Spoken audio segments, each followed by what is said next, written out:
Welcome to Reminiscing with the History Makers, a video series where we take a few minutes to get to know the life members of Apco and celebrate their accomplishments. I'm joined today by Bill Agee. Bill, thanks for joining us. You're welcome. Thank you for having me. So for starters, when did you join Apco? September 1997, I think it was. Right. And during your tenure at Apco, can you describe what agencies you worked for, some of the positions you held, responsibilities, and the length of that service? Well, I started out um, in Roanoke County working in general services that later translated over into IT. And I was on the technical side of public safety communications, and I was running a radio system and all the telephones and supporting 911 with the radio system. Then the next place I went to when I left there, I went to Franklin County, Virginia, a small rural county. Actually, it's the seventh largest in the state, rural county in Virginia. And I worked in IT, later on moving over to the sheriff's office and running the 911 center itself. Again, I was on the technical side for most part of that. I maintained the radios and the phone and the CAD and things like that. Then I left there when we got a new sheriff elected, left and went to the city of Hampton, again working in IT as the network and telecommunications service manager. And I supported 911 through the radio system and the 911 phone system. Then I retired, and now I'm working for Motorola as a contract employee, helping put in a new radio system and 911 center, finishing that up in Ottawa County in Virginia. Great. What initially drew you to join Apco, or was there a particular person that was influential to getting you to join? Well, that first system I worked for, first locality I worked for was Roanoke County, and I went in as a supervisor of the radio shop. And the guys all gathered me around the office and said, "Well, you've got to join MTUG, which is Motorola Trunk Users Group, and Apco." And I said, "What's Apco?"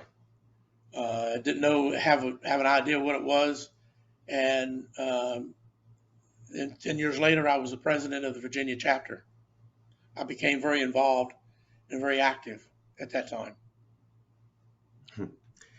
Can you describe your Apco activities at the state chapter and at the national level during your tenure at Apco? Well, my longest things that I've done was I was either a chair or co-chair of the Virginia chapter conference, the fall conference. We would do 60 vendor booths, and we'd have about 550 people in attendance at the conference. I did that for about 11 years. I also ran through the chairs for the executive committee and became the president of the chapter. And when I left that, I soon became the executive council, international executive council representative for representing Virginia.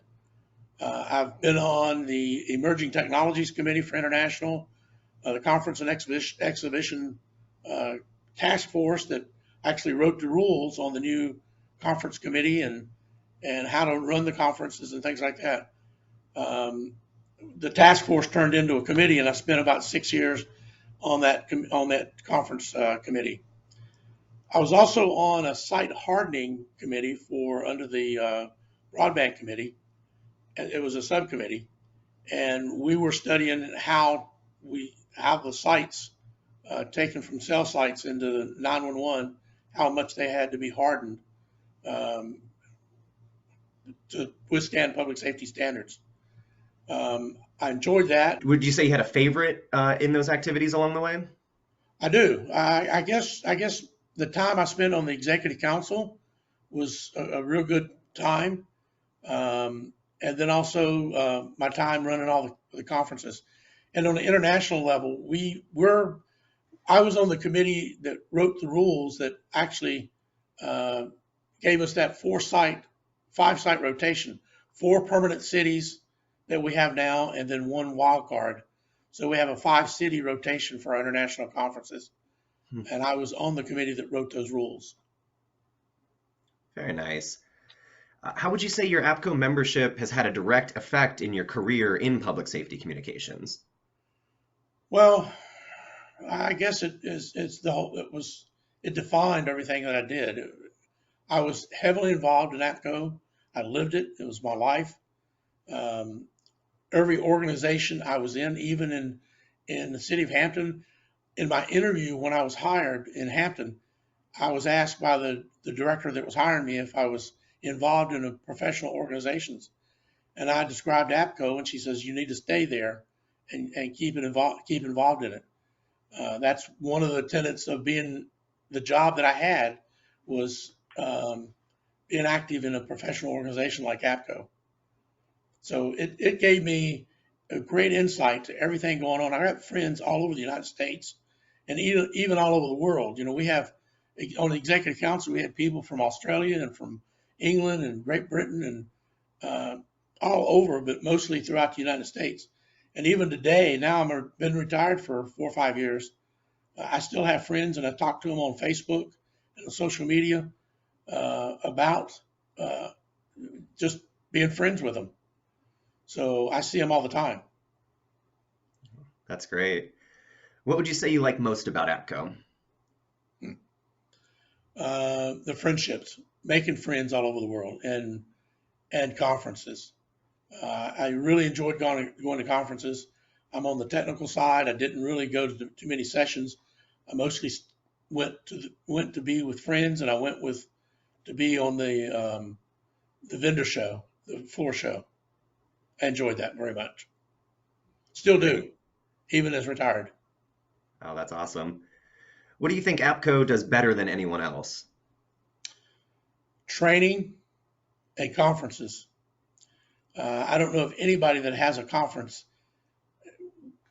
Pandemic kind of took us down, but I think we're probably getting close again to 5,500 people at the conference. That's a lot of people gathered all together talking about 911. So I think conferences and the training, and not just training at the conferences. I like the training that they provide that comes out, and you've got adjunct instructors that are teaching classes all over the United States. So they've got some very good training programs. Now, with the advent of NG 911, what does APCO need to do to stay current with those emerging technologies? Promote NG 911, promote state laws that code that and that brings out the requirement for NG 911.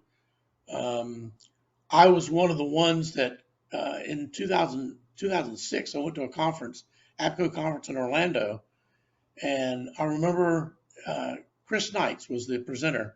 He was presenting about this thing called NG 911. People couldn't even spell NG 911 at the time, didn't know what it was, but he was talking about this newfangled thing that was going to revolutionize 911, and with IP call delivery and geospatial routing and such as that, and it was just phenomenal to listen to it. So when I left the conference, I had to talk to him a little bit. I said, you need to come see me in Virginia, and I want to do this. So when I came back to Virginia, I talked to the state coordinator, and I said, I want to do a project to develop this.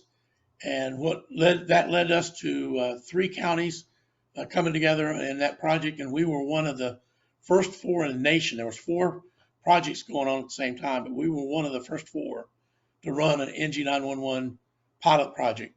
And my center that I left there in 2011, when I left, they are now as much as they can be on NG 911 compliance with NENA I3. That's great. Well, lastly here, what stands out to you as a significant contribution during your time in office? Well, again, that project with the NG 911 being one of the first in the nation, one of the first 4 in the nation. And also, I was on the site hardening subcommittee for the broadband committee, and we developed a standard for the site hardening, like resiliency and hardening on the sites for a public safety type network. And my name is on that as a publisher, as one of the ones that was published that article, that standard. So I guess that stands out, but I really think my role in leading that first project probably stands out more. Right on. Well, again, this has been Reminiscing with the History Makers. Thank you again, Bill, for joining us and talking with us today. Thanks for having me.